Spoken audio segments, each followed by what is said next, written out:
비트코인 왕자입니다. 오늘의 차트, 오늘부터 이더리움을 꼭 보셔야 됩니다. 알트코인 방향 전환이 발생을 했고요. 그날에 그들이 올 수 있습니다. 자, 전체적인 내용은 이제 이래요. 비트코인은 계속해서 하락으로 내려가주는, 여기는 조정 자리였거든요, 앞전에. 근데 여기를 지금 깨고 내려가서 다시 박스를 만드는 계기이기 때문에 지금 비트코인은 결과만 얘기하면은 다시 제2의 박스 형태를 만들고 있다, 이렇게 보시면 될 것 같습니다. 근데 박스 형태를 만들기는 하는데 좋은 조건의 박스 형태가 만들어지고 있어요. 그냥 우리가 그냥 눈으로 봤을 때는 분명한 거는 하락. 자, 요렇게 정의할 수도 있지만 이 하락으로 인해서 좋은 포지션이 나타나는 위치도 많이 있다 보니까 최근에 우리 제가 그 썸네일에 올렸던 내용들이 다 실질적으로 다 긍정적인 내용들이거든요. 근데 그런 긍정의 내용과는 지금 다르게 코인들이 빠져주고 있잖아요. 그런데 지금까지 계속해서 긍정으로 보는 이유가 뭐냐면 변동사항이 없기 때문에. 캔들은 변동이 되고 있지만 전체 시장에 대한 값은 변동이 되고 있지 않아요. 예를 들어서 과거처럼 비트코인이 이렇게 올라갔다가 다시 급락, 그러면서 수치값도 동일하게 하락으로 반영이 됐다고 한다면 같이 밀리는 거니까 하락이다, 이게 맞는데 캔들은 밀리는데 수치값은 고정이에요. 자, 이런 경우가 코인 시장 만들어지고 네 차례 있었거든요. 지금이 네 번째예요. 이런 흐름이. 그래서 비트코인은 그냥 단순하게 하락이다, 이렇게 보는 게 아니고 다시 한번 박스를 좀 만들고 있다, 이렇게 보시면 될 것 같습니다.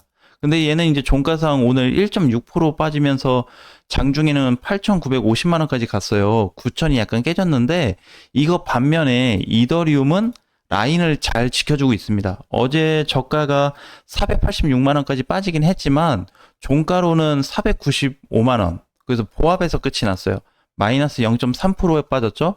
근데 비트코인하고는 좀 다르게 어떻게 한 열흘 전부터 박스 유지를 굉장히 잘 해주고 있습니다.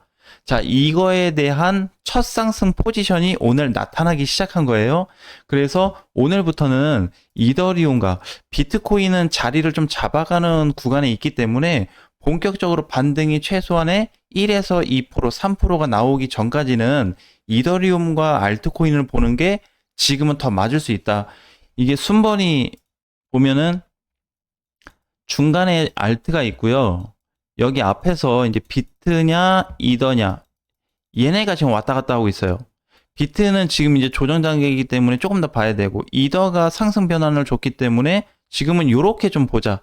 비트를 소외시키는 건 아니지만 당분간의 조정을 좀 자리를 만들 때까지는 조금 더 지켜봐야 되기 때문에 빠르게 전환된 이더리움부터 알트코인까지 보는 게 지금은 조금 더 효과가 있지 않을까, 이렇게 좀 말씀드리고 싶습니다. 오늘이 이제 반등 첫날로 보셔야 되고, 보면은 모양이 나쁘지가 않아요. 그리고 이제 이 시세가 보게 되면은 11일부터 횡보가 나타나고 있는데 거의 열흘 정도 횡보 가운데 반등이 시작되고 있습니다. 근데 반등이 아직 안 되고 있죠.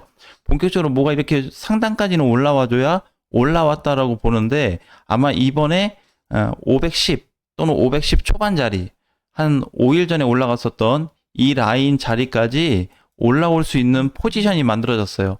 그냥 단순하게 지금부터 이더리움이 계속해서 이제 올라간다, 이 관점보다는 자리는 비트코인보다 더 빨리 잡아줬고, 그럼 이 자리 잡아준 거에 대한 반영이 지금 시작됐다라고 보시면 될 것 같습니다. 그게 알트코인하고 지금 동일하게 나타나고 있어요. 알트코인 지금 순환매 돌아가고 있는 거 아시죠? 돌면서 한두 개에서 많게는 3개, 4개 코인들이 장중 급등이 나오고 있습니다. 근데 그걸 뭘로 봐야 되냐면 신호로 봐야 돼요. 오늘 같은 경우에 이제 뭐 하이브, 이제 요런 애들, 그죠? 하락하고 횡보하고 나서 반등이 나오고 있잖아요. 지금 반등 주나요, 대장들이? 비트코인 반등 못하고 있죠. 이더리움은 자리만 잡아주고 있지 반등 못하고 있어요. 어제는 메탈 코인이 이제 시세를 좀 주면서 장중 반등이 나왔습니다. 근데 이런 게 다 신호거든요. 그냥 장중에 반등 나왔다 눌렸다, 이게 아니고 이런 코인들이 지금 하루에 한 번씩 회전이 되고 있다, 이렇게 보셔야 됩니다. 그래서 오늘도 뭐 펀디엑스하고 이렇게 장중에 먼저 선두를 좀 주고 있는 코인들이 만들어지고 있는데 이게 당분간 지속될 가능성이 더 높아요. 그래서 현재는 알트, 알트 상승폭이 훨씬 더 높습니다. 이더리움도 지금 상승 라인은 잡혀져 있는데 폭으로 따지면 일반 잡주들이 더 높아요. 그래서 지금 해줄 수 있는 이더리움의 역할이 뭐냐면 자리를 잡아주는 겁니다. 방향만 이렇게 틀어주기만 하면 알트코인들이 조금 더 지금보다 부각이 될 수 있기 때문에 방향성에 대해서 좀 논할 시기다. 그래서 코인들이 언제 가고 어디를 넘어가야 되고 비트코인은 이제 언제 가냐, 내 알트코인들은 많이 빠졌는데 언제 복구되냐, 이런 지금 개념으로 접근하기보다는 순서가 흐름 전환, 이게 일단 발생이 돼야 돼요. 이거는 이더만, 알트만 해당되는 게 아니고 전체 시장에 대한 흐름 전환이 발생해야 되는데 멀리 있지는 않습니다. 다행히. 이게 이제 첫 번째인 거고, 두 번째 시세죠. 시세인데 단순 반등인 거냐 아니면은 강세로 볼 거냐, 이런 부분에서 차이를 갖고 비교를 해볼 필요가 있습니다. 그러니까 지금 당장 내 코인이 뭐 급등하기를 물론 하면 좋지만 그럴 자리가 아니기 때문에 안 가고 있는 것 뿐입니다. 근데 얘네에 대한 전반적인 흐름이 제일 먼저 잡힌 애가 지금 알트이기 때문에 알트 시세를 계속적으로 관심 있게 보셔야 되는데 아마 일주일 이상 지속될 가능성이 높아요. 만약에 오늘 펀디엑스다 그러면 여기서부터 이제 시작이 된 겁니다. 그럼 지금까지 한 3일에서 4일 정도 상승 쪽으로 이제 움직임이 나와주고 있는데 아직 일주일에 대한 시간이 더 남아 있어요. 그 정도 폭이 발생하고 있습니다. 왜 일주일 이상 올라갈 수 있는 자리가 있냐면 이미 너무 긴 시간 동안 하락이 됐어요. 긴 시간 동안 이 하락에 따른 기술적 반등이 포함되어 있고, 그 두 번째는 기본적 반등이 같이 맞물려 있는 상태에 왔습니다.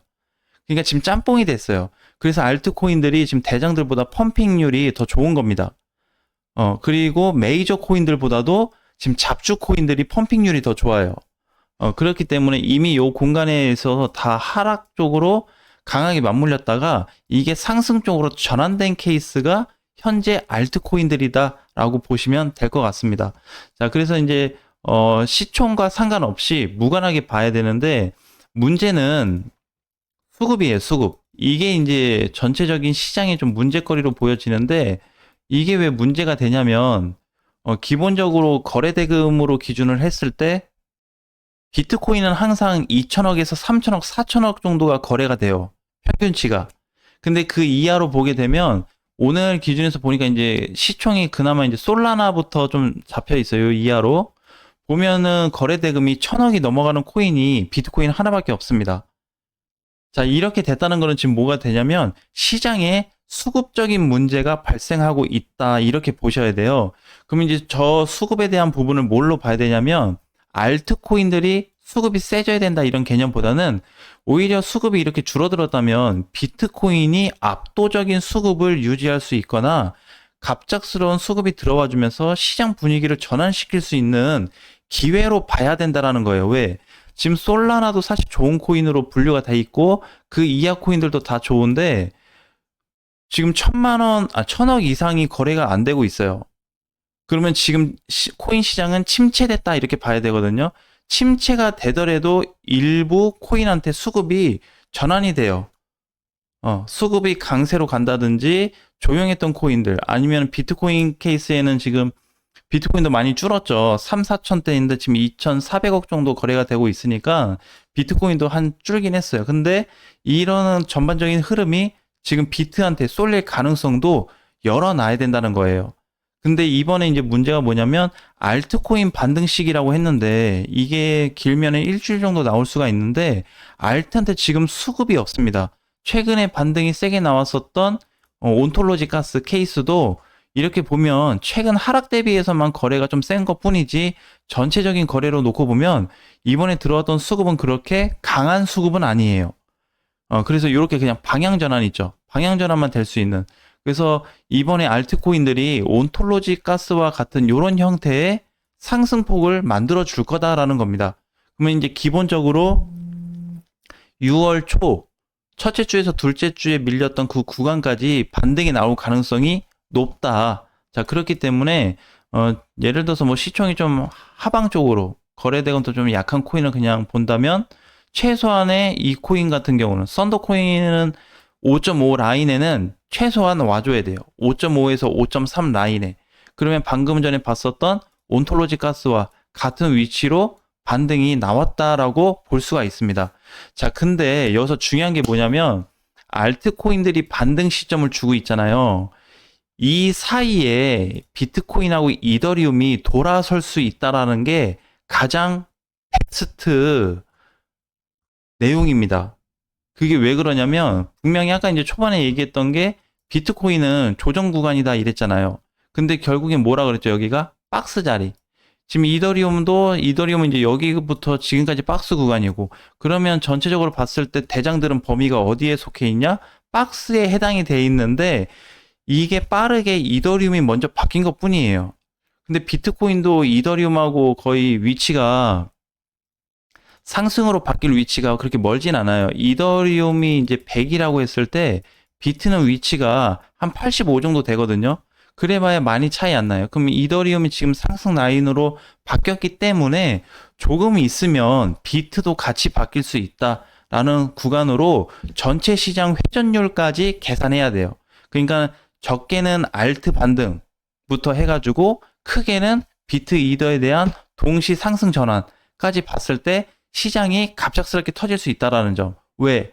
돈은 시장에 쌓여져 가고 누적은 되고 있는데 실질적으로 지금 들어오는 돈은 멈췄기 때문에 그 돈이 쓰여짐에 의해서 사용이 됐을 때 폭발적으로 터질 수 있다라는 겁니다. 그게 이제 왜 그러냐면 보통 우리가 매도 물량이 비트코인에서 이제 쏟아졌을 때는 하방 쪽으로 많이 본다든지 단기간에 상승이 어렵다 이렇게 볼 수 있는데 3월 이후로 현재까지 보면은 비트코인에 대한 거래 대금, 매물대, 해외 거래소도 마찬가지 특별하게 나온 게 없습니다. 그럼 나올 거라면 8천만 원 깨졌을 때라도 나와줘야 되는데 등장하지 않고 있어요, 아직까지. 그래서 비트가 단순히 9천에 왔으니까 위험하다 이런 관점보다는 조금만 더 내려와주고 시세가 방향이 전환이 되게 되면 동시 시세에 시장이 한번 나타날 수 있다. 강세까지. 근데 이번에 터져주면은 비트코인도 얌전하게 터지진 않을 거예요. 왜냐면 그 비트의 속성상 보게 되면 이번에 나왔던 반등이 여기에서 단순 반등이거든요, 이거는. 급등으로 되거나 시장을 강하게 위로 뚫거나 이런 형태가 아니고 그냥 저항까지 갔다가 밀린 케이스란 말이에요. 근데 앞전보다 지금 어떻게 해요? 라인이 좀 올라가진 상태죠. 그래서 전체적으로 아직 시세는 죽지 않은 거란 말이에요. 그렇기 때문에 이 비트코인에 있는 현재 구간에서의 박스 형태를 무시할 수는 없다. 이거에 대한 결과도 다음 주 주중에 발표가 될 거예요. 그래서 전체적으로 비트코인부터 이더 알트까지 맞물리게 된다면 터질 수 있는 폭은 과거에 올해 초로 보면은 이렇게 급등 형식의 반등이 나오면서 올라갈 가능성을 높게 볼 수 있는 포인트가 나타날 거다라는 관점. 그래서 오늘은 짧게는 알트, 길게는 비트 전환까지 두 가지 형태로 대응 준비하시면 좋을 것 같습니다. 다음 시간에 뵙겠습니다.